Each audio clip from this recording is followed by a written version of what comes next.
Hello friends, मैं आपका दोस्त डॉक्टर सुनील कुमार और आप देख रहे हैं doctor Kumar education clinic. I am post doctorate in clinical medicine and the metabolic science.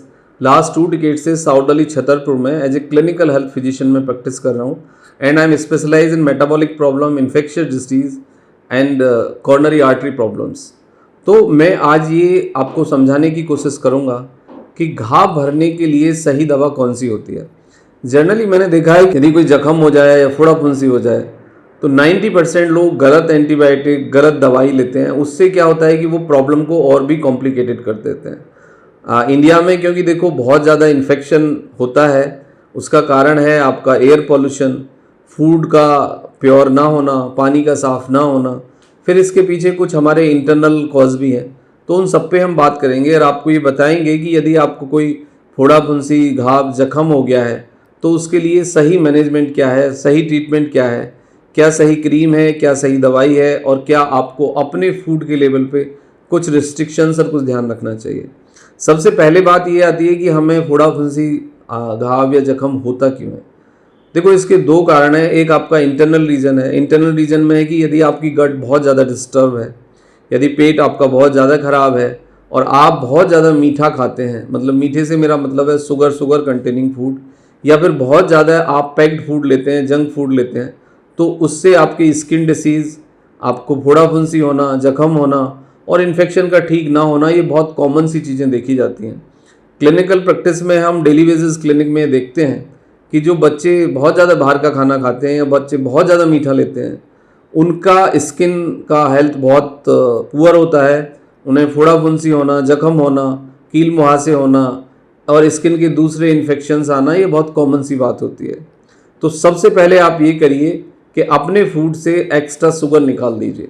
मतलब चीनी और चीनी से बनी चीज़ें मत खाइए। यदि शुगर लेना भी है तो आप नेचुरल शुगर लीजिए, जिसमें कि कोकोनट शुगर ले सकते हैं, आप गुड़ शक्कर खा सकते हैं और आप खजूर खा सकते हैं। ये चारों ही नेचुरल शुगर हैं। इनसे आपको अच्छा आयरन मिलता है, कैल्शियम मिलता है, फॉलिक एसिड मिलता है और ये आपके डाइजेशन को इम्प्रूव करते हैं और ये आपके एब्जॉर्प्शन को इम्प्रूव करते हैं। तो ये आप नेचुरली ऐड कर सकते हैं, लेकिन immediately sugar containing food and the packed food in any form आप स्टॉप करिए। उसके बाद आता है कि यदि आपका हाइजीन बहुत अच्छा नहीं है, यानी क्लीनिंग बहुत अच्छी नहीं है, आप अच्छे से यदि क्लीन नहीं रखते हैं आप अपनी स्किन को, तो उस पर भी थोड़ा सा ध्यान दीजिए आप। जनरली लोग क्या करते हैं कि जब गलत साबुन का इस्तेमाल करते हैं, यदि आप हाथ धोने के लिए डिटॉल साबुन यूज़ कर सकते हैं, लेकिन डिटॉल साबुन कभी भी आपको बाथ के लिए या टोटल स्किन के लिए यूज़ नहीं करना चाहिए।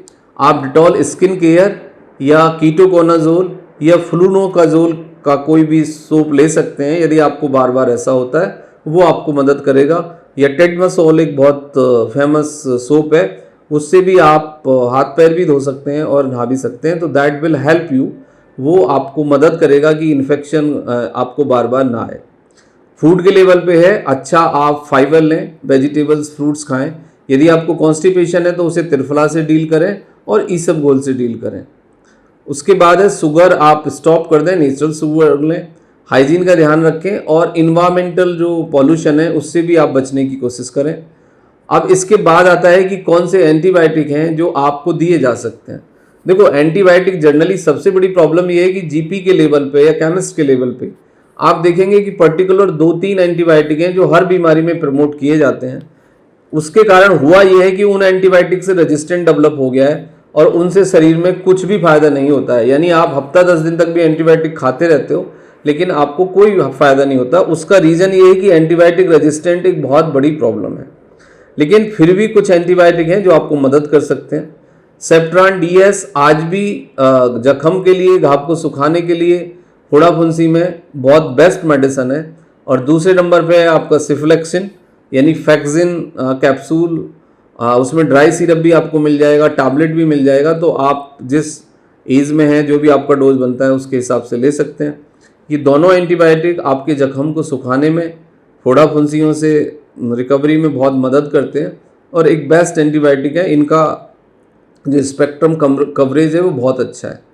अब इसके बाद आता है कि कौन सा ऑइंटमेंट लगाएं। ऑइंटमेंट में 3 ऑप्शन आपके पास है। नियोस्प्रिन लगा सकते हैं, टीवेक लगा सकते हैं और सोफ्रामाइसिन लगा सकते हैं। और उसको सुबह शाम सेवलॉन से प्रॉपर क्लीन करें या पोवाइडीन आयोडीन से क्लीन करें और उसके बाद आप ये क्रीम लगाएं। और एंटीबायोटिक आप मॉर्निंग एक और इवनिंग खा लें। लेकिन कुछ लोगों को एंटीबायोटिक से पेट में थोड़ा सा डिस्टर्बेंस आता है तो वो वाइजिलैक या फ्लोरा बीसी उसके साथ ले सकते हैं। 5 to 7 डेज़ का ही कोर्स होता है और उसमें ही आप पूरी तरह से ठीक हो जाएंगे। लेकिन किसी भी जख्म में या फोड़ा फुंसी में नॉर्मली आप केमिस्ट से पूछ के या पर्सनल रिकमेंडेशन से या कोई भी एंटीबायोटिक ना खाएं। उससे आपका पैसा वेस्ट होगा, पेट खराब होगा और आपको कोई भी फ़ायदा नहीं होगा, क्योंकि हर एंटीबायोटिक हर बीमारी में नहीं दिया जा सकता। हर एक इन्फेक्शन के लिए, हर एक बीमारी के लिए एक अलग एंटीबायोटिक होता है, क्योंकि हर एंटीबायोटिक का कवरेज, स्पेक्ट्रम कवरेज सेम नहीं होता है, अलग अलग होता है। तो ऐसा नहीं है कि आपने एक दवाई हर बीमारी में आप खा लें, एक एंटीबायोटिक। 90% लोग एक ही एंटीबायोटिक हर बीमारी में खाते रहते हैं और उन्हें ये लगता है कि आई एम टेकिंग एंटीबायोटिक और इससे ही सब कुछ समस्या का समाधान हो जाएगा, लेकिन ऐसा नहीं है। तो आपको इसको समझने की ज़रूरत है। लेकिन फिर भी आपको कोई इन्फेक्शन बार बार होता है और वो आपको परेशान कर रहा है तो आप हमें व्हाट्सएप पे मैसेज कर सकते हैं, कंसल्टेशन ले सकते हैं और ट्रीटमेंट ले सकते हैं। Thank you very much and take care yourself.